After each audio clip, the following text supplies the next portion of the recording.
Live with studios in Midland and Odessa, you're watching CBS7 First Alert News at 9 on the CW West Texas. What are you going to go see today? Barbie, and I'm really excited. How excited are you to go see Barbie today? A lot! Movie theaters are filling up with people going to see the clash of two worlds, Barbie and Oppenheimer. We'll have more on just how much money they're expected to make on the newly released movies in just a few minutes. Good evening. Thanks for joining us for CBS7 News on the CW, and thanks for joining us live on the CBS7 YouTube. I'm Alexandra Macia. We start tonight with education news. A lack of teachers in the Permian Basin has always been an issue, especially in childhood education. However, Midland College's new pre-K academy aims to solve that problem. Midland ISD services around 1,000 pre-K students out of the 26,000 they have. Their current program allows less than 70 pre-K students and doesn't require many teachers. However, this new facility could solve the issues for both a lack of childhood education and teacher shortages in the area. So we are hoping to add 200 this year, and then next year add an additional 100. So there's a definite need for more seats to educate our young 3s and 4s. Goodrum mentions that construction has gone well and that they've received over 300 applicants for their program. The new facility also brings more comfort to parents with security. The way this building is designed, it has state-of-the-art security, and teachers and administrators have visual access to what all the children are doing at all times. The new facility is expected to be complete and open come August 22nd. And in the community, a native Odessan has opened a barber college. Israel Martinez opened Prestige Barber School 3 weeks ago. He currently has 7 students and counting. For Martinez, it was tough to find a willing mentor in such a competitive industry, but he never had an issue sharing his tips and tricks. That's how he realized he should be a teacher. In his Midland barbershop, he was already helping and recruiting colleagues as if they were his own students. And he says it's an interesting turn of events considering the trouble he had in school. I pretty much only made it to the 9th grade. So at times I've found it ironic that this is what I'm chasing, to be an instructor, more or less. The college offers full and part-time instruction and has room for up to 25 students during day classes and 25 at night. Martinez aims to go beyond helping his students pass tests. He wants them to run successful businesses and build strong client relationships.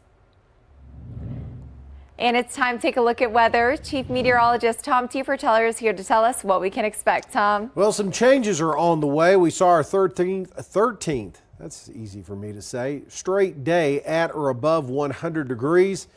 We're not going to see that tomorrow. 100 again out of the Middle National Air and Spaceport in Big Spring, 101 in Odessa. So it was another hot one out there. The hot spot, Pecos up, Presidio up to 106 degrees. Big Bend wrapping up a nice day out there, and that's what we have over towards Big Spring. Dealing with some high clouds, made for an interesting sunset out there as we are seeing those winds now starting to come around a little more to the east. That front starting to slide down into the area, and they're rather gusty, up to 30 miles an hour. So that's going to bring some nicer changes to the start of your weekend forecast. Look at that. 97 degrees is what we'll start off with on Saturday. But then those triple digits, well, they're coming back in a big way next week. This weekend is sure to be a clash of two worlds as you have moviegoers going to see Barbie and also Oppenheimer, with both movies premiering on the same day. Theaters across the Basin are ready for the guests to rush in. According to Forbes, Barbie is expected to gross anywhere between $95 to $110 million just this weekend, showing in over 4,000 theaters in North America. While Oppenheimer is only looking at $50 million on opening weekend across 3,100 theaters. Despite the difference in sales, moviegoers are going to see both movies because of their difference. 200,000 people across the country have tickets to Barbie and Oppenheimer on the same day. Wow. So people are really leaning into that double feature aspect. And that's on top of the millions of tickets that have also been bought to see, one of the films. And with so much excitement for the theaters this weekend, people of all ages are ready to go sit down with a bucket of popcorn and enjoy their movies. In your consumer news, Midland and Odessa were among the top-ranking metro areas in Texas for low unemployment rates across the Texas Workforce Commission. The Texas Workforce Commission held a press conference today to discuss some numbers, and the Permian Basin performed very well over the past year compared to the rest of Texas. As a state, Texas has more than 15 million in the labor force for the second consecutive month. In June, the Midland metro area had the lowest unemployment rate of anywhere in Texas at just 2.6%. The Odessa metro area was not too far behind, with the third lowest unemployment rate at 3.4%. These large growth numbers could be contributed to the oil and gas industry. The Midland has often enjoyed extremely low unemployment. It is because of the robust oil and gas economy here that helps everyone who's interested in having a job get a job. Texas also has a younger workforce than other states and regions, which can encourage companies to come to the state and know that there will be people to fill the necessary positions. On social media today, the town of Pecos denied a rumor that the city is relocating trash from Pecos to Odessa.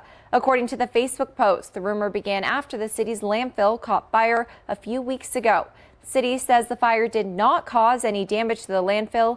In a statement about the rumor, the city said in part, quote, "Let us be clear. There are no plans whatsoever to transfer any waste to Odessa. Furthermore, it is important to note that we do not utilize liners at our landfill. Fortunately, the fire did not result in any damage to the landfill, requiring the need to transport waste anywhere else," end quote. More than 2,000 firefighters working for U.S. federal agencies have deployed to Canada to help battle that country's worst fire season on record. The U.S. crews have been working in rotation since May, including hotshots and smoke jumpers, specialized teams who parachute from aircraft to access difficult spots. Dilip Boba of Redding, California, recently returned from 14 days on the front lines. It's good for us to go up there. The ground's a little different and you fight fire a little differently, but we all learn fast, and it's good to be able to help out your neighbors. The National Interagency Fire Center says right now more than 560 U.S. firefighters are helping the Canadians. The historic fires have burned through at least 27 million acres, combined areas roughly the size of the state of Tennessee. Hundreds of fires are still labeled out of control and sending smoke and unhealthy air to large swaths of the U.S. And tributes are pouring in for the late music legend Tony Bennett, who has died at the age of 96. Best known for his signature hit, I Left My Heart in San Francisco, the singer released more than 70 albums throughout his decades-long career and earned 20 Grammys, including the Lifetime Achievement Award. Bradley Blackburn reports from Astoria, Queens, Bennett's hometown in New York City. A fan placed roses on Tony Bennett's Hollywood Walk of Fame star following news of the legendary singer's passing. How do you keep the music playing? With his smooth, warm voice, Bennett's interpretation of the standards earned him generations of fans. His most famous admirers ranged from Frank Sinatra to Lady Gaga, and both became close friends. He had the most amazing career that is unprecedented. We'll probably never see anything like that again. Among the tributes pouring in, Sir Elton John called Bennett the classiest singer, man, and performer you will ever see. Rocker Stevie Van Zandt wrote, "He was the best of the best, a man whose heart was as big as his voice." Bennett never forgot his New York roots. In 2001, he founded this public high school for the arts in honor of his friend Sinatra, not far from where Bennett was born and raised and first started making music. Every time he was at the school around students, his face would light up, his energy, you could just see the joy. I left my heart. Of course, his signature song, I Left My Heart in San Francisco, forever linked him to the city by the bay. San Francisco. In 2014, the then mayor declared Valentine's Day Tony Bennett Day in San Francisco. He titled his 1998 autobiography, The Good Life.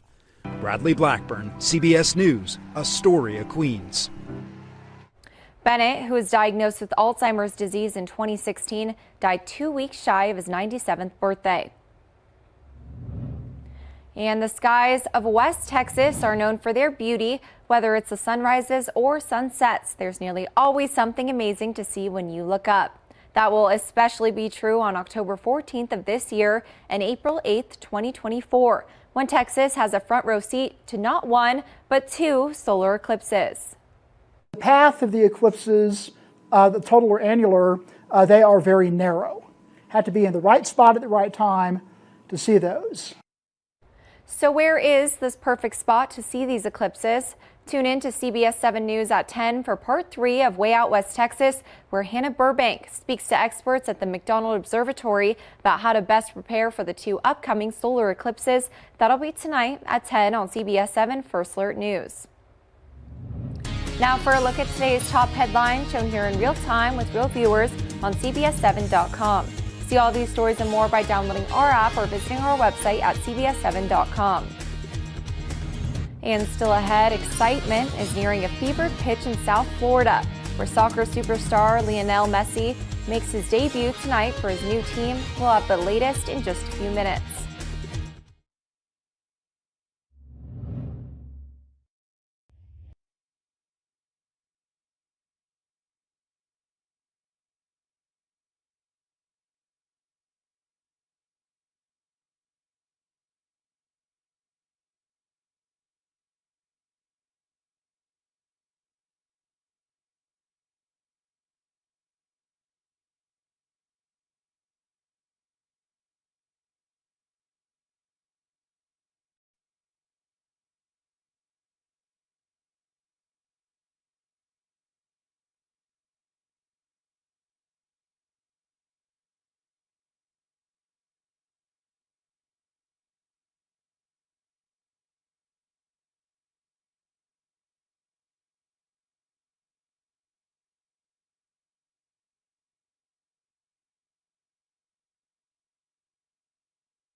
Soccer superstar Lionel Messi has joined his Major League Soccer team, Inter Miami. Observers say he could be spark an economic windfall for the sport here in the U.S. Christian Benavides sits outside the team's home stadium in Fort Lauderdale. Messi Mania officially kicked off Friday night in Fort Lauderdale. Lionel Messi made his eagerly awaited appearance with Major League Soccer's Inter Miami team. Earlier outside Inter Miami's newly expanded stadium, fans turned the festive atmosphere into a tailgate party with food and music. But it was Messi who was on their mind. It's here, it's real, and we gotta enjoy it. This family traveled from Argentina to see the soccer star shine. I'm excited to be here because I love Messi. Ticket IQ says the average Inter Miami ticket price has skyrocketed from about $150 a pop to $850 because of Messi. One might have to go back as far as Pele's 1970s American debut with the New York Cosmos to match the kind of excitement Messi has brought to the game. Messi now is a world champion, coming from a crazy country like Argentina with a lot of passion for soccer, so it's going to be absolutely fantastic for the league, for Inter Miami, for Major League Soccer, and for soccer in the U.S. Where we are now, and you project that forward with everything we have, Messi, our U.S. women, and the World Cup coming. Messi, who won the World Cup with Argentina in December, has a 2.5-year contract with Inter Miami, The team, which lured Messi over major efforts by Saudi Arabia, reportedly will pay him between $50 million and $60 million a year. That's more than $1 million a match. Christian Benavides, CBS News, Fort Lauderdale. Retired soccer great David Beckham, who is a co-owner of Inter Miami, calls Messi the best player ever. Well, for West Texas, it looks like a little bit of a break from the heat, at least somewhat, coming up for Saturday. We'll talk about the big cool down coming up next.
Now, from the CBS7 First Alert Weather Center, here's Chief Meteorologist Tom Tiefertiller. Well, we do have that weak front starting to move through parts of West Texas right now. Let's take a look outside, a live iCam in Big Spring.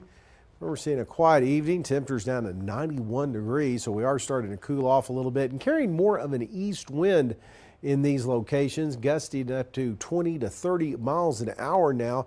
Again, as that weak front is starting to move down across the area at the present time. Again, what's going on is high pressure is building back to the west. We're seeing more of a northwesterly flow in the upper levels of the atmosphere. And there is a little area of thunderstorms across portions of New Mexico that's starting to push on that front to start it, make it move down across the area. You can see the thunderstorms again are going to stay northeastern, east central portions of New Mexico, it looks like, into the overnight hours. We've had some high cloudiness roll through as that front. Again, now just starting to roll through the area. It's still a little hot ahead of the front, though, as we are looking at temperatures again. Upwards of triple digits still in El Paso, 99 in the Presidio area. But behind the front, look at those temperatures. We're at 82 in Lubbock, 74 in Amarillo, so a big improvement in their temperatures. Now, the West Texas Futurecast shows a lot of that thunder shower activity wiping out before it moves through, but that front will make it through, then pull up stationary just into the Trans-Pecos area for tomorrow. So not a lot of cooling for all areas is expected, and we can't rule out an isolated thunder shower possibility coming up for tomorrow afternoon into the evening hours. I think this model's kind of overdoing it a little bit, but we'll see, as we'll take some of that rain if it does want to move into West Texas. Rest of this evening into the overnight, looking for the mid-70s out there across the area. Then tomorrow, not as hot, looking at the upper to mid-90s across the area. So I call that improvement with an isolated thunder shower primarily in the mountain areas up to southeast of Mexico for your tomorrow afternoon. Going pink for Barbie this evening on the CBS7 First Alert exclusive 10-day forecast. As we're going to see those temperatures again start off nice this weekend, but triple digits coming up as we move in towards the rest of the weekend and into next week. So a big change there as we'll get back to summer levels after a nice break tomorrow. Still ahead, Google is building a new artificial intelligence tool for news outlets and an update on the real estate market. We'll have that and more next in your Consumer News.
Google says it's building an artificial intelligence tool for news publishers that can generate headlines and articles. The tech giant says it wants to partner with news outlets on the tool's use in newsrooms. Google says the idea is to help journalists enhance their work and productivity. According to the New York Times newspaper, it has been pitched to the Times, the Washington Post, and News Corp, which owns the Wall Street Journal. The company said the project is not meant to replace journalists. The rise of advanced AI tools recently has also increased concerns about their potential to get facts wrong or hallucinate responses. Some outlets have had to issue significant corrections for stories written using AI. And just 1% of all U.S. homes have changed hands so far this year. That's according to data from Redfin, and it represents the lowest figure in at least a decade. The company info showed only about 14 out of every 1,000 existing homes moved from one owner to another in the first half of 2023. In 2019, it was 19 out of every 1,000 homes. Experts believe the rate should be closer to 40 or 50 homes out of every 1,000 in an active market. Real estate professionals believe high interest rates and a low inventory of homes on the market are the main reasons for the current trend.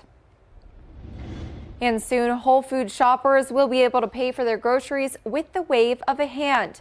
Amazon, the company that owns the grocery chain, is introducing its palm recognition technology called Amazon One for payments, loyalty programs, and entry into Whole Foods and Amazon Fresh locations. Customers can sign up for the service online and then have their palm scanned at a participating store to complete the process, or simply sign up at the store. 200 Whole Foods locations have already rolled out Amazon One. And Florida Republican governor and presidential candidate Ron DeSantis is stepping into the Bud Light LGBTQ+ controversy. DeSantis is urging the state's pension fund manager to consider legal action against Bush. He says the company violated legal responsibilities to its shareholders when it decided to align its marketing with what DeSantis called radical social ideologies. The beer maker launched a social media campaign to promote Bud Light with transgender influencer Dylan Mulvaney. Some customers were so outraged they boycotted the brand, taking sales some 30%. DeSantis has made it clear he opposes what he calls woke capitalism. In March, Florida's pension fund held 682,000 shares of Anheuser-Busch. And still ahead, a man dubbed the Easter Bunny by police has been sentenced to 18 months in jail. Here's what he stole coming up in just a few minutes.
British police are putting the Easter Bunny behind bars. Well, a man who they call the Easter Bunny, that is. Thursday, a court sentenced Joby Poole to 18 months in jail for stealing 200,000 Cadbury cream eggs worth about $40,000. According to PA Media, Poole used a stolen tractor last February to tow a trailer full of eggs from Cadbury industrial site. He didn't get very far and was pulled over and arrested during the getaway. The theft was significant due to the treat's extreme popularity in the UK. I'm not sure I would go after these eggs if I were to steal something. Yeah, if you're going to steal something, I mean, have some worth and, you know, spend, what, a couple of years in prison for doing this? For this? It doesn't seem worth it to me. I tell you, anyway. Who knows? It is weird. Our weather, not so weird, but a little nicer there, 96 degrees. Well, the background's weird. It's pink. We love, though, pink for Barbie. That's right. Anyway, though, we are going to see the short-lived, nicer weather just for Saturday, because the rest of the weekend, next week, back to those darned old triple digits. All right, well, thanks for watching CBS 7 First Alert News at 9 on the CW. We have more news coming up tonight on CBS 7 News at 10.